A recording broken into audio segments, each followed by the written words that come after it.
Good morning. It's Friday morning, March 19th, 2021, and it's time for your morning walk with me, Sophfronia. This week was the 5th week of our Lent series that I'm hosting with Lisa Deem. And this week I gave a little talk about companions for the pilgrimage, specifically spiritual friends. And what is a spiritual friend?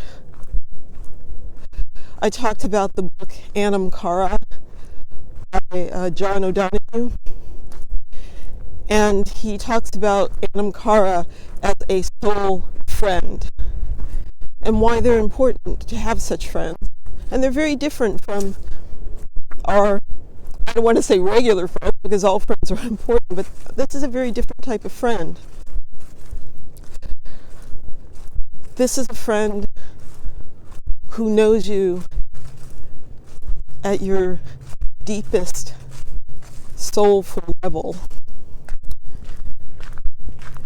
And it's somebody who can call you on your stuff, right? But also someone who, just by being with this person, they call you to be the very best of who you can be. They just light up your world. I talk about this in my book, The Seeker and the Monk, because Thomas Merton made such connections with people like the writer Boris Pasternak, the author of Dr. Chivago. And the way I describe it in the book, I talk about how it's like having someone, it's like you're walking this path, right? And you think you're on it and you think you're making your way, but a spiritual friend can shine a light on that path.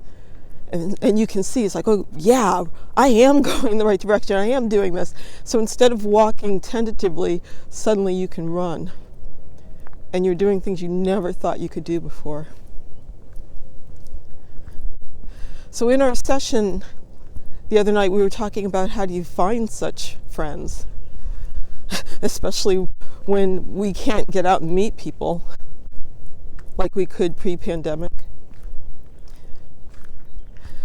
But I think the answer is the same, because actually Thomas Merton managed to find these friends and he didn't go anywhere, right? He was in the monastery.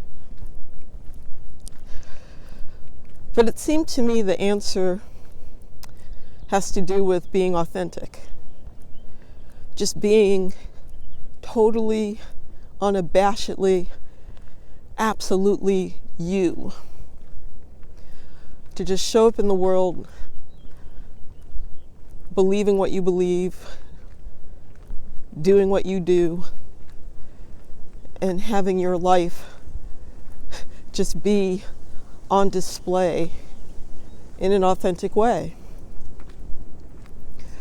Because then it's like, we talked about magnets, it's like your magnet is out there and the people can say, yeah, they get who you are. And you get who that person is, because it's not like you have to make anything up, right? And it's not like what they're seeing is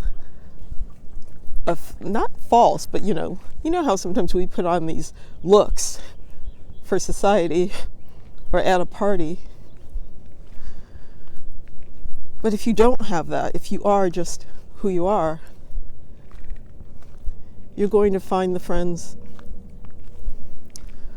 who connect with that authenticity. I know, just something to think about.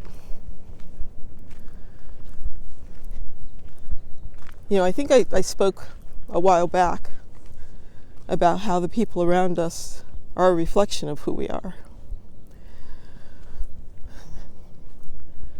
And maybe if you don't have a close spiritual friend, maybe the question is, what do you have to change? Who do you have to be? Or maybe you're not putting yourself authentically out there in order to attract that particular type of friend. Just something to think about. I'm going to keep walking. Thank you to all the wonderful friends who showed up for my book launch this week. It was so wonderful seeing those faces on the Zoom display. I am absolutely grateful. I appreciate all of you. Thank you. I will see you next week. Bye.